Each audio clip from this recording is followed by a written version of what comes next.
Bismillahirrahmanirrahim. Assalamualaikum warahmatullahi ta'ala wabarakatuh. Alhamdulillahirrabbilalamin. Pada malam hari ini saya akan membagikan pengalaman atau cara-cara yang berhubungan dengan kegaiban. Karena ada yang meminta bagaimana caranya untuk melihat atau mengetahui siapa yang berada di belakang saya. Siapa yang ingin mengetahui siapa yang ada di belakang saya sewaktu saya belajar ilmu ataupun yang sudah mengamalkan ilmu tersebut. Dia ingin tahu siapa yang menjadi kodam, siapa yang jadi pengikutnya. Caranya sih mudah, itu mah gampang semua. Yang penting kamu telaten saja, yang penting kamu santai-santai aja mengerjakannya. Caranya sih mudah. Begini, untuk saudaraku, para sahabat-sahabatku sekalian. Jadi kalau ingin sampean mengetahui, bagi yang tidak bisa membuka mata batin, sampean ingin mengetahui, atau bagi pemula ingin mengetahui caranya bagaimana mengetahui siapa yang ada di belakang kita, maksudnya di sana ya. Sampean nah sibuk-sibuk bener, santai-santai bener. Caranya seperti ini, akan saya tunjukkan satu cara. Saya sudah siapkan nih.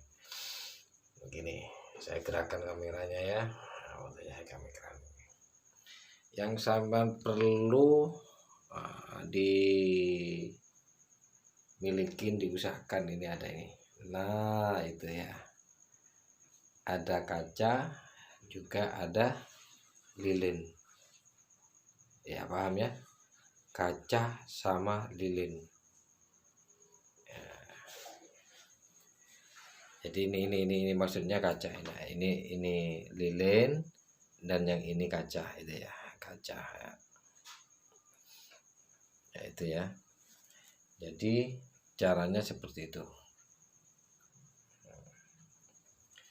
Caranya seperti itu. Bagaimana cara menggunakannya?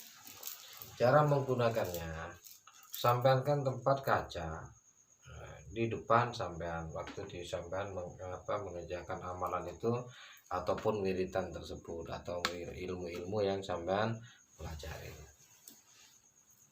Sampean taruh di depan, terus sampean posisi lilinnya taruh di tengah. Ini dulu masih bersama teman-teman saya itu, tahap belajarnya juga seperti itu. Teman-teman juga bisa kamu dikerjakan di rumah, di ruang tamu, ataupun di luar, di hutan, di sawah, di makam pun bisa sampai kerjakan. Kalau sampai takut, di rumah aja sudah, di ruang tamu enggak apa-apa. Jadi kacanya sampai ditaruh di depan, terus nyalain lilin. Kalau sampai punya dupo ya punya dupo enggak apa-apa. Kalau enggak punya dupo pakai minyak wangi pun enggak apa-apa. Caranya nanti itu menggunakannya persisnya jam 12 malam. Jam 12 malam sampean arahkan tangan sampean itu ke kaca itu. Arahkan sampean ke kaca sambil membaca Fatihah 1 kali, sampean membaca surat Al-Ikhlas sebanyak 10 kali. Itu caranya. Jadi sampean diarahkan tangan, maka energinya doa tersebut, doa Fatihah, surat Al-Ikhlas itu niatnya sampean akan terisi, kaca itu akan terisi. Nanti akan bisa membuka alam gaibnya nanti di sana. Jadi sampean baca Bismillahirrahmanirrahim, Alhamdulillahirrabbilalamin, dan seterusnya sampai waladhdallin amin. Habis itu sampean baca Bismillahirrahmanirrahim, Qul huwallahu ahad, Allahus samad, lam yalid walam yulad walam yakul lahu kufuwan ahad. Itu itu sampean baca sebanyak 10 kali. Baru sampean tarik nafas, tekan ke kaca itu, tiupkan. Nah, berarti kaca itu sudah terisi aura yang sampean miliki. Habis itu lilinnya sampean nyalain. Nah, nanti lilinnya sampean nyalain seperti ini. Lilinnya sampean nyalain seperti ini ya. Jadi nanti yang sampean lihat itu di kaca itu api yang ada di kaca, bukan lilinnya, api yang ada di kaca. Jadi sampean menyatu dengan api itu. Sampean jangan pejamkan mata, sampean harus lihat terus, lihat fokus terus dengan bacaan yang sampean miliki. Sampean bersolawat boleh, sampean beristighfar boleh, sampean bertasbih, bertahmid, bertahlil, terserah, itu sama aja. Nanti sampean fokus, sudah duduk bersila, fokus atur pernafasan, sampean sudah baca, mampu sampean baca sebab. Nah, akhirnya nanti itu akan nampak di belakang sampean, nanti akan nampak siapa yang nampak di belakang sampean. Ingin tahu makhluk gaib, sampean akan nampak di sana. Apa itu gondoruo, apa kuntilanak ataupun pocong. Mungkin kalau di rumah tidak ada pocong ya. Mungkin di rumah tidak ada pocong. Mungkin yang ada itu sebangsanya apa namanya itu ya, bangsa jin. Yang biasanya seliburan di rumah itu apa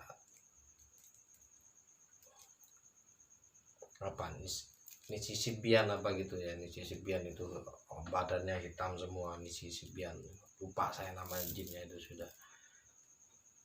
Itu biasanya di sana dia akan datang di dekatnya sampean. Tapi yang saya sarankan, jangan sampean sekali-kali menoleh ke belakang, menoleh begini, jangan sampean toleh. Resikonya sampai akan gelap sampean pandangan sampean atau buta. Jadi sampean jangan menoleh. Kalau sampean nanti takut sudah melihat, sampean matiin aja lampunya sudah, dia akan hilang. Matikan lampunya, bismillahirrahmanirrahim, yes, sudah, sampean tutup kacanya. Jangan sekali-kali sampean aduh ada ini, jangan, kena sampean. Ini sampean gelap nanti kan. Kalau sudah gelap, meskipun siang nanti gelap, sampean bisa buta ya. Jadi kalau mau mencoba ke sana ya dengan cara yaitu melihat di kaca dengan apa yang seperti yang tadi, apa yang sampean ingin mau melihat makhluk gaib ya kayak begitulah. Ingin melihat apa yang siapa yang mendampingi saya, itu ada. Itu bagi yang tidak bisa membuka mata batinnya.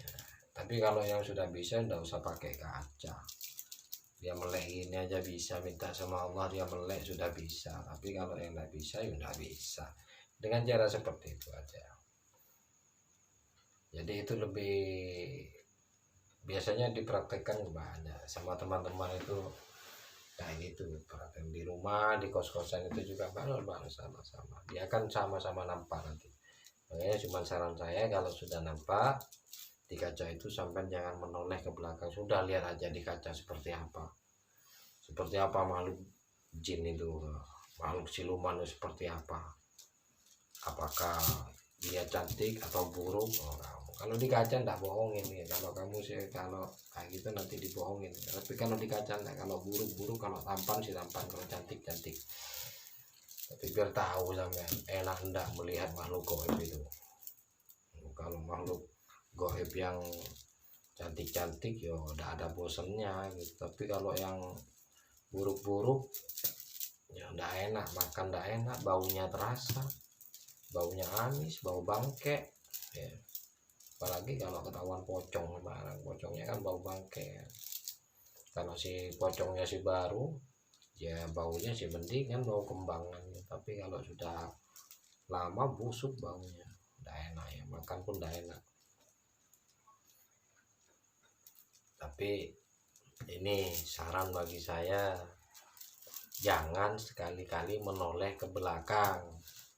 Kalau sampean menoleh ke belakang yo gelap nanti pandangan sampean, bisa-bisa sampean buta.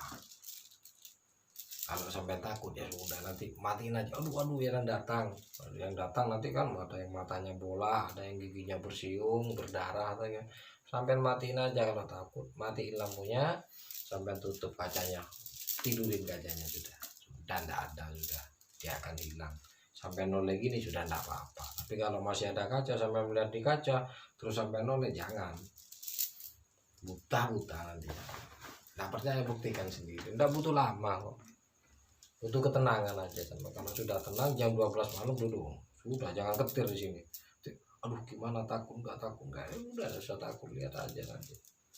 Syukur-syukur mudah-mudahan kamu lihat apa, orang yang istilahnya orang yang berpangkat lah, seperti para raja-raja dulu, para panglima, atau apa ya, para patih, kan enak ketahuan sama dia. Tapi kalau ketemu yang pada ya kayak pocong, kayak sundel bolong, kayak gondoruo, ya enggak enak. Baunya gondoruo kan apa ya, katanya orang situ amang, itu enggak enak, baunya enggak enak. Pocong baunya bau bangkai ya. Sundel bolong pun bau bangkai, hati-hati nanti. Dia tidak akan nyerang selama dia tidak diganggu, dia tidak akan menyerang. Makanya kalau sampai sudah bisa kayak gitu, jangan coba-coba menyerang makhluk gaib ya, karena selama dia tidak mengganggu, dia tidak akan terusik. Tapi kalau kamu ganggu, dia akan terusik, akan membalas nanti.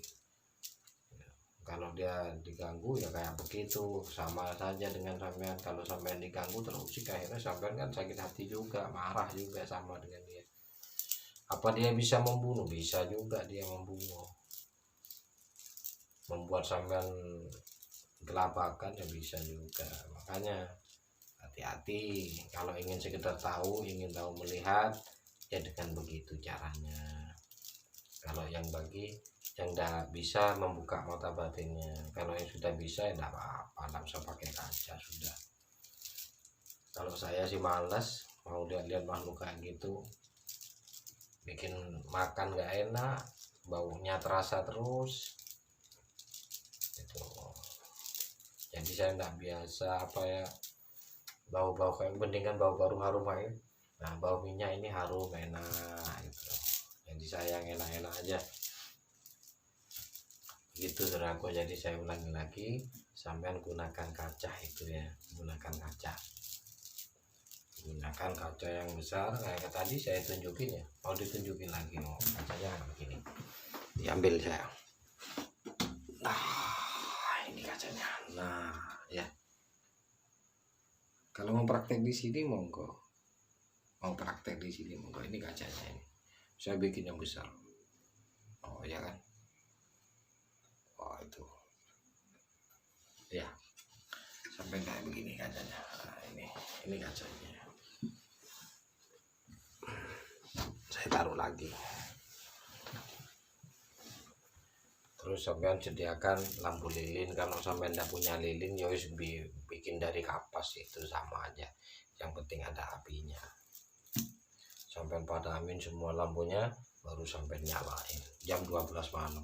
Sampean baca Fatihah.